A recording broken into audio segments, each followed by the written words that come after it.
Hello students welcome to सेवा पाठशाला। আজি আমি আলোচনা কৰিম যে মেট্ৰিক পৰীক্ষাত টপাৰ সকলে কেনেকৈ লিখে আৰু কেনেকৈ লিখি টপাৰ সকলে ফুল মাৰ্কস পায়। গতিকে আজিৰ ষ্ট্ৰেটেজি ভিডিওটো ভালদৰে প্ৰথমৰ পৰা শেষলৈ চাবা আৰু আশা কৰো আজিৰ ভিডিওটোৰ পৰা তোমালোক বহুত উপকৃত হ'ব। গতিকে ফাৰ্স্ট আমি জানিম যে টপাৰ সকলে পৰীক্ষাত কেনেকৈ লিখে।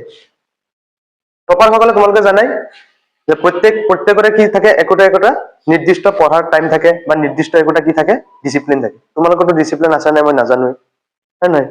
ডিসিপ্লিন থকা প্ৰত্যেকজন মানুহে কি কৰিব পাৰিব মেট্ৰিকত এটা ভাল ফলাফল লাভ কৰিব পাৰিব, হয় নহয়? টপাৰ সকলে কি কৰে প্ৰত্যেকটো পাঠ একবাৰ নহলেও ৰিডিং মাৰে, হয় নহয়? ৰিডিং মাৰাৰ পিছত পৰীক্ষা যদি কিবা বস্তু আহে টপাৰ সকলৰ মাইণ্ডত লগে লগে কি আহি যায় সেই এনসাৰটো লগে লগে আহি যায়। যদি কুৱেশ্যনটো তেওঁলোকৰ মুখস্থ কৰাও নাথাকে সেই পাঠৰ যিটো তোমাৰ ৰিলেটেড সেইমতে কুৱেশ্যন এনসাৰ লিখি সজাই দিব পাৰে। গতিকে সকলোৰে মাজততো সেইটো নাই, নাথাকিবও পাৰে। গতিকে আজি আমি আলোচনা কৰিম যে টপাৰ সকলে কেনেদৰে মেট্ৰিক পৰীক্ষাত লিখি ফুল মাৰ্কস পায়। চোৱা, প্ৰথম কথা হল তোমালোকৰ মেট্ৰিক পৰীক্ষাত এতিয়া দুটা বহি দিয়া হয়, হয়নে নহয়? প্ৰথমটো দিয়া হয় তোমালোকৰ এমসিকিউৰ কাৰণে আৰু এটা তোমালোকক দিয়া হয় কিহৰ কাৰণে লং এনসাৰ ৰাইটিংৰ কাৰণে, হয়নে নহয়? দুটা দিয়ে নে নাই? এমসিকিউৰ কাৰণে যিটো দিয়ে ইয়াতে তোমালোকৰ কি থাকে ফটো থাকে, ফটো থাকে নে নাই?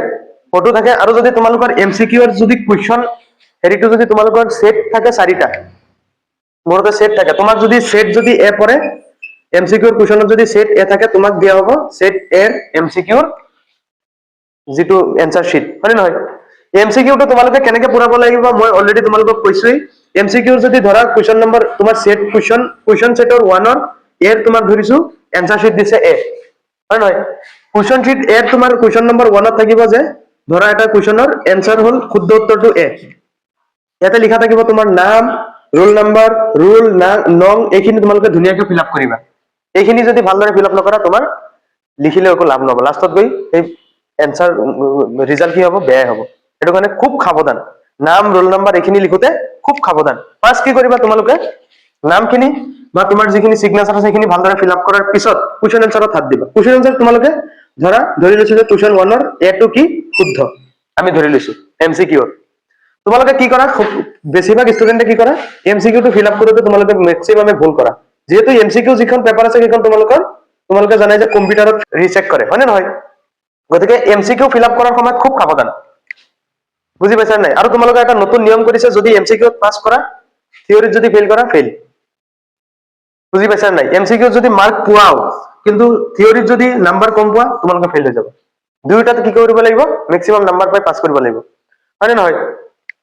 এতিয়া কথা হল এমসিকিউটো কেনেকে ফিল আপ কৰিবা। ধৰা এইটো এটা ঘূৰণীয়া চিন আছে এমসিকিউ, ধৰি লৈছো এইটো এ অপচনৰ আমাৰ এইটো শুদ্ধ। তোমালোকে কি কৰিবা এই বাহিৰৰ অংশৰ পৰা ফাৰ্ষ্ট কি কৰিবা দুটা এনেদৰে আৰু ব্লেক পেন ইউজ কৰিবা, বুজি পাইছা নাই? এমসিকিউৰ কাৰণে সদায় কি পেন ইউজ কৰিবা ব্লেক পেন। ব্লেক পেনত কি কৰে তোমাৰ কম্পিউটাৰত দেখোতে ইমানো হেৰি নহয়।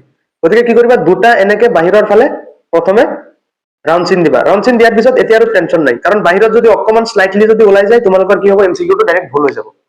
গতিকে এইখিনি সময়ত সাৱধান। সেইটো কাৰণে মোৰ বোধেৰে এমসিকিউ খিনি ফাৰ্ষ্ট কি কৰিবা তোমালোকে কুৱেশ্যনত চিন দি ল'বা। এবাৰ ফিল আপ কৰাৰ পিছতো আৰু তুমি শুধৰাব নোৱাৰিবা। কুৱেশ্যনত গোটেইখিনি কি কৰিবা ফাৰ্ষ্ট তোমাৰ যিখিনি জানা সেইখিনি চিন দি ল'বা, বুজি পাইছা নাই? ইয়াৰ পিছৰ খিনি পিছত চিন্তা কৰিবা।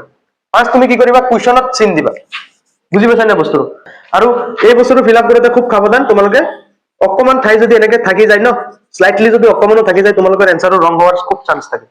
গতিকে মেক চিউৰ কৰিবা এইটো যাতে সম্পূৰ্ণকে ধুনীয়াকে পুৰ কৰিব পাৰা। হল এইখিনি হল এমসিকিউৰ কথা গল। এতিয়া আমি নেক্সট আহো লং কুৱেশ্যন আমি কেনেকে কৰিম আৰু বহিৰ পাত কেনেকে পৰীক্ষাত কেনেকে হেৰি কৰিলে তোমাৰ ফুল মাৰ্কস পোৱাৰ চান্স থাকে। এটা কথা মনত ৰাখিবা, যিজন শিক্ষকে সদায় বহি চাই তেখেতৰ মাইণ্ডত সদায় আহিব লাগে পৰিপাটি। তোমাৰ বহিটো যদি পৰিপাটি হয় ন তোমাৰ মাৰ্ক দিবলৈ শিক্ষকজনে কেতিয়াও কুণ্ঠাবোধ নকৰে। লিখোতে সেইটো কাৰণে খুব নিখুঁতকে লিখিব লাগে। ফাৰ্ষ্ট তুমি কি কৰিবা যিটো লং কুৱেশ্যনৰ লং এনসাৰ ৰাইটিংৰ কাৰণে যিটো তোমালোকৰ বহি দিয়ে সেই বহিটো ধুনীয়াকে কি কৰিবা ভাঁজ লগাবা। ভাঁজ কেনেকে লগাবা এই অংশখিনি অকমান এনেকে ভাঁজ লগাবা স্লাইটলি, বুজি পাইছা নে নাই? এতিয়া কথা হল লং কুৱেশ্যনত আমি কেনেকে লিখিম কুৱেশ্যন এনসাৰ খিনি সেই বস্তুখিনি ভালদৰে চাই লোৱা। চোৱা আমাৰ যদি দিয়া থাকে কুৱেশ্যন নম্বৰ 1 ৰ এনসাৰ যদি তুমি লিখা প্ৰথমে কি কৰিবা তোমালোকে যিখিনি কুৱেশ্যন এনসাৰ জানা সেইখিনি লিখিবলৈ ট্ৰাই কৰিবা ফাৰ্ষ্ট, বুজি পাইছা নে নাই? যিজন নিৰীক্ষক হ'ব তেওঁ যাতে তোমাৰ বহিটো চাই যাতে খুব সন্তোষ হৈ যায় আৰু তোমাৰ যাতে মাৰ্ক দিবলৈ যাতে কুণ্ঠাবোধ নকৰে তেনেকুৱা এটা চান্স দিবা তেখেতক।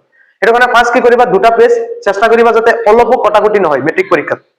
যিখিনি জানা যিখিনি কুৱেশ্যন আনসাৰ জানা সেইখিনি কি কৰিবা ফাৰ্ষ্ট পুৰা লিখিবলৈ ট্ৰাই কৰিবা যাতে আমাৰ ফাৰ্ষ্ট পেজ আৰু সেকেন্ড পেজ যাতে এটাও কাটাকুটি নহয় হয় নহয় মেক শিওৰ কৰিবা এইটো যাতে আমাৰ এটা কটাকটি নহয় তেতিয়া নিৰীক্ষকজনৰ যিজনে বহি চাব তেখেতৰ মনটো কি হৈ যাব ভাল পাই যাব আৰু লগে লগে কি বাকীখিনি ইমান নম্বৰ কটাত কি নকৰে হয় নহয় কুণ্ঠাবোধ নকৰে এতিয়া কথা হ'ল তোমালোকে কুৱেশ্যন খিনি এনেকে লিখিবা চোৱা কুৱেশ্যন নম্বৰ 1 এনসাৰ বুজি পাইছা নে এনেকে লিখিবা তাৰপিছত ধৰা 1 ৰ এ আছে বি আছে তাৰপিছত এনেকে লিখি গলেই হ'ল বুজি পাইছা নাই এইটো বুজি পাইছা এনেকে লিখিবা এনেকে লিখাৰ পিছত তলত কি কৰিবা ধুনীয়াকে দুটা চিন দি দিবা এনেকে টপাৰ সকলে এনেকে লিখে বুজি পাইছা ইয়াৰ পিছত ধৰা হ'ল কুৱেশ্যন নম্বৰ 1 ৰ আমাৰ কুৱেশ্যন আনসাৰ শেষ হ'ল ইয়াতে লিখি শেষ হ'ল তোমালোকে কি কৰিবা অকমান গেপ দি দিবা ইয়াতে কুৱেশ্যন আনসাৰটো শেষ হ'ল নহয় অকমান গেপ দি দিবা ইয়াৰ পৰা বি ষ্টাৰ্ট কৰিবা তেতিয়া কি হ'ব যে ইয়াতে মাৰ্ক দিবলৈ ভাল হ'ব আৰু দেখোতেও ভাল লাগিব বহিটো তেতিয়া কি কৰিব পিছৰ যিখিনি কুৱেশ্যন আনসাৰ লিখিবা তাতে মাৰ্ক দি দিব যিখিনি ফুল মাৰ্ক আছে বুজি পাইছা না এই টেকনিকটো ভালদৰে ফলো কৰিবা টপাৰ সকলে এনেদৰে ফলো কৰে এটা কথা হ'ল আমি এনেকে লিখিলো এতিয়া অসমীয়া কুৱেশ্যন আনসাৰ কেনেকে লিখিবা অসমীয়া কুৱেশ্যন আনসাৰ লিখোতে তোমালোকে মই যিটো ট্ৰিক দেখুৱাই দি আছো এই ট্ৰিক মতে লিখিবা চাবা অসমীয়াৰ কাৰণে তোমালোকৰ হৈ যাব চোৱা এনেকে লিখিবা অসমীয়াৰ কাৰণে লিখিবা ধৰা কুৱেশ্যন নম্বৰ 1 ৰ লিখিবা এনেকে লিখিবা প্ৰশ্ন উত্তৰ নং 1 বুজি পাইছা না এনেকে লিখিবা অসমীয়াৰ কাৰণে এনেকে লিখিবা চাবা ভাল হয় বহিটো হল তাৰপিছত 1 ৰ ধৰা ক আছে ক লিখিবা ক লিখি অকমান ঠাই কি কৰি দিবা এৰি দিবা এই কথাটো বুজি পাইছা ধৰি লৈছো এইটো পেজ বুজি পাইছা না এইটো ধৰি লৈছো কি মেট্ৰিকত দিয়া পেজটো এতিয়া ধৰি লোৱা পেজটো আমাৰ মেট্ৰিক পৰীক্ষাৰ এটা পেজ ইয়াতে শেষ হ'ল আৰে নহয় এতিয়া নেক্সট পেজত যাবলৈ হলে তোমালোকে কি কৰিবা এই এনেকুৱা এটা কাৰ্চিন দি দিবা তেতিয়া নিৰীক্ষকজনে বুজিব যে পিছফালে আৰু কি আছে লিখা আছে বা এইটোৰ সলনি তোমালোকে পিটিও বুলি লিখি দিবা কি লিখিবা পিটিও বুজি পাইছা নাই এনেকে লিখি দিলে কি হ'ব তেখেতে যিজনে বহিটো চাব তেখেতে ভাবিব না ল'ৰাটো কি আছে ডিসিপ্লিন আছে বুজি পাইছা নাই এই বস্তুটো ধ্যান দিবা আৰু কি কৰিবা বহিৰ পাতৰ এইফালে অকমান ঠাই এৰি দিবা আৰু এইফালে অকমান ঠাই এৰি দিবা বুজি পাইছা নাই আৰু শেষৰ ফালে অকমান ঠাই এৰি দিবা তেতিয়া কি বহিটো দেখিবলৈ খুব ধুনীয়া হয় টপাৰ সকলে এনেকে লিখে বুজি পাইছা গতিকে মই যিখিনি ষ্ট্ৰেটেজি কৈছো সেইখিনি ফলো কৰিবা আৰু কি কৰিবা নতুন কোৱেশ্চন ধৰা অকমান ঠাই আছে তোমালোকে ইয়াতে নতুন কোৱেশ্চন স্টাৰ্ট কৰি দিবা পিছৰ পেজত যাবলৈ চেষ্টা কৰিবা মেট্ৰিক পৰীক্ষাত তোমাক কি বহি কি কম দিব নেকি তোমাৰ যিখিনি ম্যাক্সিমাম লাগে সেইখিনিতো দিবই গতিকে সেই বস্তুটো টেনচন নকৰিবা গতিকে এই ষ্ট্ৰেটেজিটো ফলো কৰিবা আৰু মেক শিওৰ কৰিবা যাতে কোনো এটা কোৱেশ্চন যাতে কি নহয় ভুল নহয় কটাকটি খুব কম কৰিবা আৰু যদি মাজত যদি তোমালোকৰ কোৱেশ্চন এটা ধৰা ভুল হৈ গ'ল ধৰা এটা কোৱেশ্চন আনসাৰ লিখিছা কোৱেশ্চন আনসাৰটো ধৰা ভুল হৈ গ'ল তোমালোকে কি কৰিবা এনেকে কাটি কটাকটি নকৰিবা বেছি বুজি পাইছা নাই বেছি কি কৰিবা বেছিকে মাত্ৰ এটা এনেকে চিন দি থবা বুজি পাইছা মাত্ৰ এটা সৰুকে এনেকে বা এনেকে দুটা চিন দি তাৰপিছত এনেকে আগবাঢ়িবা মুঠতে একদম লেতেৰা কৰি নেপেলাবা কটাকটি কৰি বুজি পাইছা নাই এই বস্তুটো ধ্যান দিবা হ'ব এইকেইটা ফলো কৰিবা চাবা মেট্ৰিক পৰীক্ষাত তোমালোকৰ বহিত ধুনীয়া মাৰ্ক আহি যাব বুজি পাইছা মই যিখিনি ষ্ট্ৰেটেজি কৈছো সেইখিনি ভালদৰে ফলো কৰিবা হ'ব